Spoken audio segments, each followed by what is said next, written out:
Shugo, do you know what the moose test is? I think so. It does ring a bell. Yeah, you might know it as the elk test, maybe? Yes. So we're talking about a scenario where a moose or an elk suddenly appears on the road and you have to swerve around it, right? Exactly.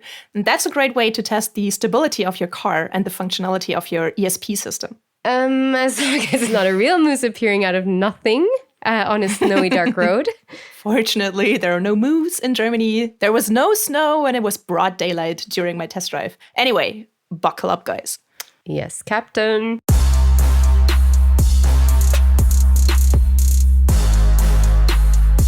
From know-how to wow. The Bosch Global Podcast.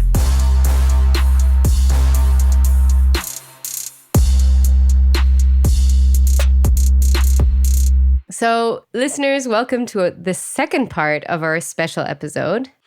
Melina, you will again go to the test track and try another test car with another new functionality. And then we'll return to Bosch product owner for vehicle motion management, Enrico Habakern, to learn about the know-how behind the wow. So last episode, we talked a lot about braking, better braking thanks to software control. In this episode, we will focus more on the driving, also thanks to new algorithms. No worries, dear listeners. If you haven't listened to the previous episode, which, of course, you should. You should listen to all of our episodes. But you'll still be able to follow this one if you skipped the last one. Do you want to take it away, Shugo? Avec plaisir. So while this is all about algorithms and software, let's start with the hardware. Because it's new hardware designs that offer the opportunity to control things by software in the first place. And you're not just talking about replacing an internal combustion engine with an electric drive. No, we're talking about much more than that. And here's our expert, Enrico. Of course, a new generation of hardware plays a very significant part in this. So, for example, we have the whole trend of acting by wire, where we are moving away from hot coupled brake systems and steering systems and moving towards decoupled brake systems and steering systems, where we'll completely remove the mechanical connection between basically your steering wheel and the actual actuator. And this clearly offers a lot of possibilities for us to shape the actual vehicle behavior. For the sake of it, let's imagine a vintage car, a really old one. I know Sylvain's going to have fun with this one, our sound engineer. Give it your best, Sylvain.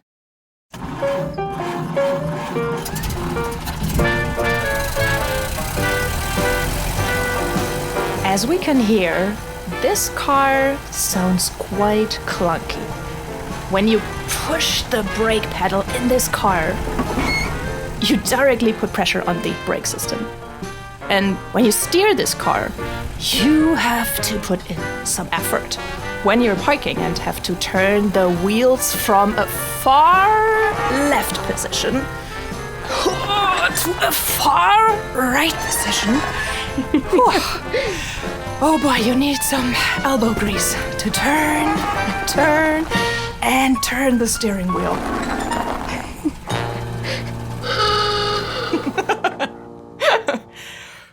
Whew, I'm sweating. Oh gosh, I'm even sweating by how you've explained it. So driving was certainly not as smooth and easy as today. Hell no. And that's because there was a physical, mechanical connection between, the driver's controls, or Melina's controls in this case, and what Enrico calls the actuators. But the new paradigm is electronic. It's called brake-by-wire or steer-by-wire. Which means everything moves quietly and smoothly. And it could even be that when I'm driving on a highway, the same input has a different impact compared to a parking scenario. Turning the steering wheel by, let's say, 5 degrees leads to a small change in the steering angle on the Autobahn, but a big change when I'm parking. And that's the kind of functionality that by-wire enables. But when you think about it, it is also a little bit spooky. Like when I turn the wheel and there's a computer that has to translate that input into a steering action. Sounds like an unnecessary intermediary. It's different, and even Enrico agrees. I mean, of course, to me, the strangest feeling was to actually sit in a car and basically having this brake pad, which is completely decoupled from the actual brake, and you do not have this immediate feedback of what is happening. But the way the feedback is being given to you through your foot is always very individual. So you can really shape how this should feel like. And this, to me, in the beginning, this was really strange. We discussed this in the previous episode. When everything is software controlled, the software can actually define what driving the car feels like. Yeah, the brand DNA encoded in software. Exactly. But if you feel a little uneasy about the by-wire technology, there's no reason for that. This is, of course, a higher complexity, but in the end, also it offers a much higher benefit, because if you realize it and you make it work, you can realize a higher agility, you can realize a better safety, or even a higher efficiency.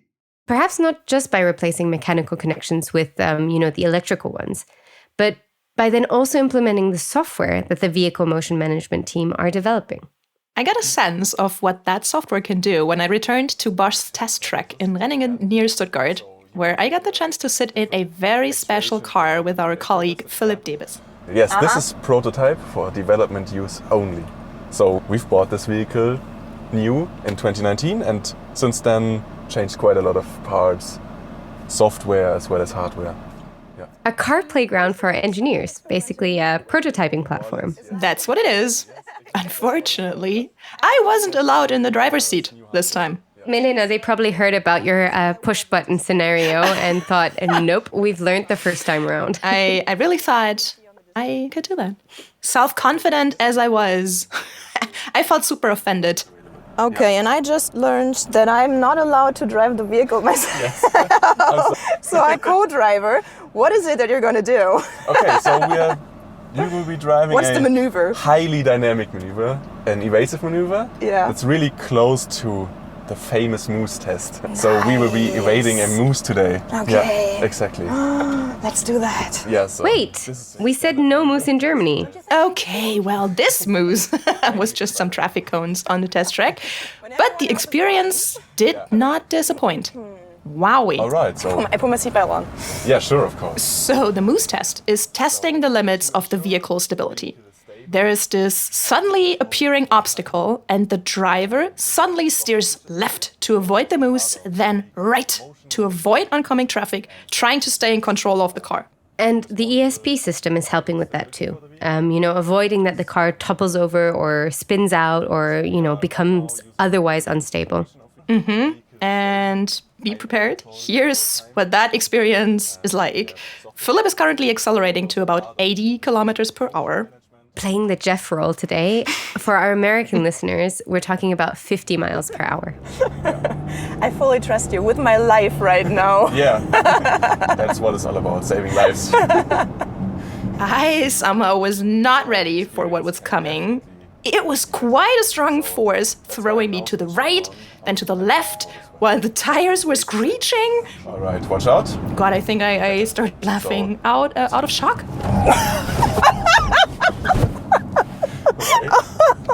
So first of all, sorry. I really didn't expect that. Nice. Oh my God. I thought that I could do that. Yeah. Oh my God. Yeah. That was very impressive. Mm-hmm. But I'm glad to kind of hear that the ESP system did its job. I mean, the car and you in it stayed safe. Yeah, we absolutely did. ESP allows the four wheels to be braked individually. On top of that, there is a controller who decides which wheels to brake and how strongly to brake them. What's special about this car that I'm test driving, however, it has an upgraded controller that can talk to not only the brakes, but the other actuators as well. It can modify the suspension, the forward dampers. So let's see how that changes the experience. Yeah, okay. So when just looking at vehicle stability, this was already fine, yeah? But overall the experience can definitely be better. So that's why I'm now switching on our suspension control as well. Yeah. So the controller itself, basically, software stays the same. Yeah? Just now we will use an additional system to stabilize the vehicle.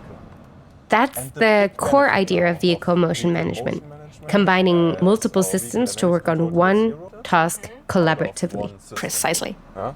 So not only can we use suspension systems as in this vehicle, we can also use steering systems such as steer-by-wire, rear wheel steering, also different powertrain configurations, torque vectoring, different systems there, wheel individual electric motors. Basically any actuator that has an effect on driving dynamics, we can utilize now. And that could all come together. Yes, exactly. Yeah, okay, so back to the traffic cone elk. We're getting closer. Of course, yes. Okay, Nowadays, so same maneuver again right now? Yes, no, so now it's the same maneuver again. Yeah. Same velocity as well, just now it's brake and suspension working together. So watch out again. Wowie. Wowie, okay. So I think not only was the car at least as stable as before, we actually have a small performance gain in stability. Still a bit bouncing around here, but... A lot smoother, right? So the vehicle body was planted the whole time, yeah? And for me as a driver, that gave me a lot more confidence actually, yeah? Do you experience a difference in steering actually? Yes, like the bouncing you also feel in steering usually. Yeah, so in the first run, the bouncing that we were experiencing, that's also in the steering wheel. And that kind of, I don't know, stresses me out a little bit as a driver, right? I'm not sure if I'm doing the correct thing. The vehicle is kind of giving me mixed feedback. Yeah. And now that's all eliminated. Wow. I mean, seriously, that was overall so impressive. I mean, I've never done like the moose or elk test before, so to experience that already was super impressive. But then to have that comparison, really, again, I was so impressed. I mean, still, my arms and legs, they were just flying around through the car both times. I do have to admit that. But I really think that also when talking to Philipp, it makes quite a difference for the driver, actually. And that was really cool to see because, I mean, in the end, that, of course, increases safety a lot. When the driver feels safer and more self-confident in the car, I think that's a fantastic thing. Invented for life. I know we keep saying it, but I think it's a great motto for Bosch and it just fits with so many of our products. As you said, I think that was a perfect example to show how software can make cars safer. Absolutely. Now let's talk a little bit more about how that works. You know, we already said the main idea is to bring different actuators together to solve a driving task. But who coordinates them? Who, tells them what to do? It's not the driver. Or, well, not just the driver. In the driver's seat, I still give the same input as before. Accelerate, brake, turn left, turn right. What happens with these inputs is different, though. At the heart of processing these inputs and generating outputs that make sense is the vehicle state estimator.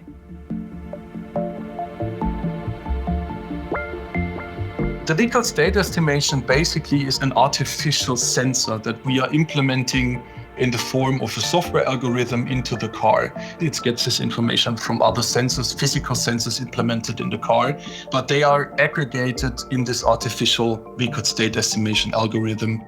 Wheel speed sensor, steering angle sensor, inertial sensors, and so on, they're all aggregated into this vehicle state estimator. And then it estimates what state the vehicle is currently in. It basically uses all this information to build a model of the vehicle. So a picture of what the vehicle is currently doing. And then there's another model of what the vehicle should be doing. And these two vehicle models are compared continuously. And whenever you see that the actual behavior of the car differs from the target state, then a certain pre-control mechanism is basically implemented or realized, which means that just preemptively, for example, certain wheels are being braked, or through the engine there is a certain deceleration requested. That's really interesting. In driving school, I was taught to anticipate how traffic situations could develop, and now it sounds like cars are starting to do that exact same thing. So they can sense that something, is about to go wrong, or that something unexpected is about to happen, and correct the issue before I even notice. They assist you basically in anticipating what's going to happen. Briefly circling back to, we were mentioning the hardware. We said that functionalities like this, software control, has been enabled by basically digitalizing actuators, by separating driver inputs and actuator changes. On the other hand, if you want to have something like a vehicle state estimator, that requires some changes in the car architectures.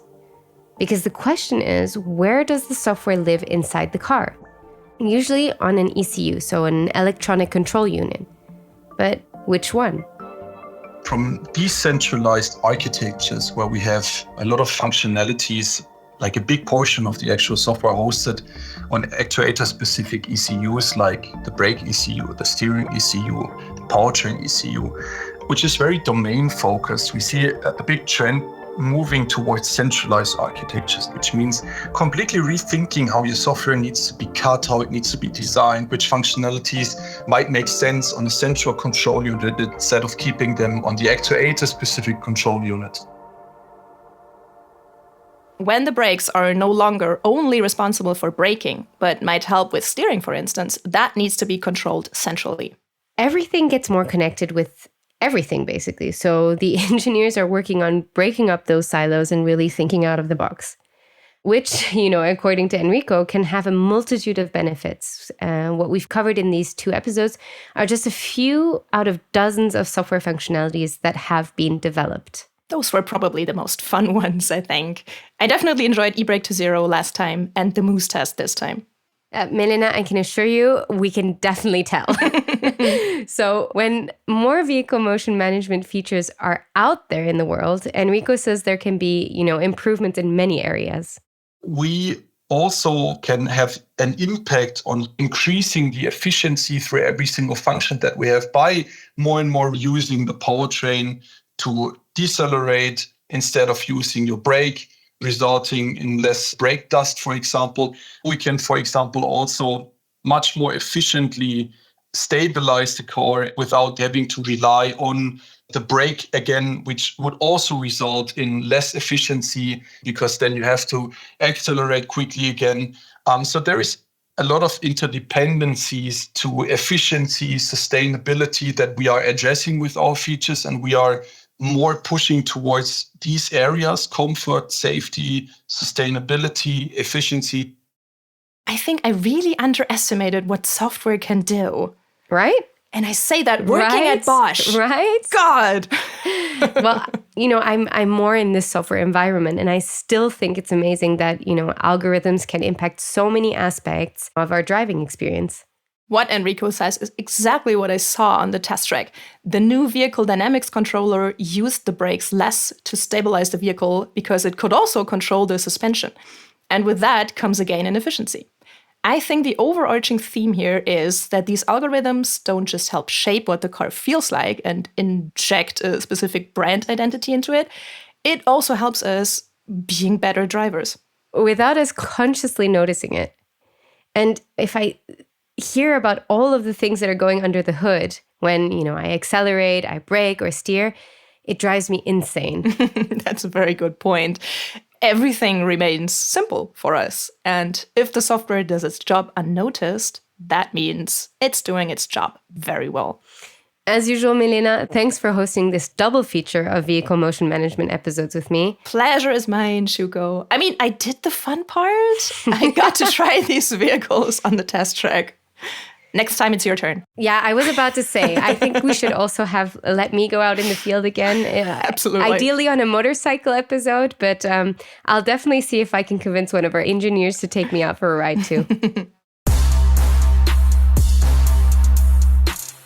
Our next episode will be quite special too. We have a few exciting things coming up, and you will hear from our company's founder, Robert Bosch himself. Quite an unusual guest appearance on our show, don't you think? Definitely quite the unusual guest appearance. We got the chance to actually work and listen to some of the original statements of Robert Bosch himself. So stay tuned, that'll be amazing. And if you haven't yet, guys, subscribe so you won't miss it. Bye, guys. Au revoir. From know-how to wow. The Bosch Global Podcast. Maybe I have to do it again too. Should we go for another one?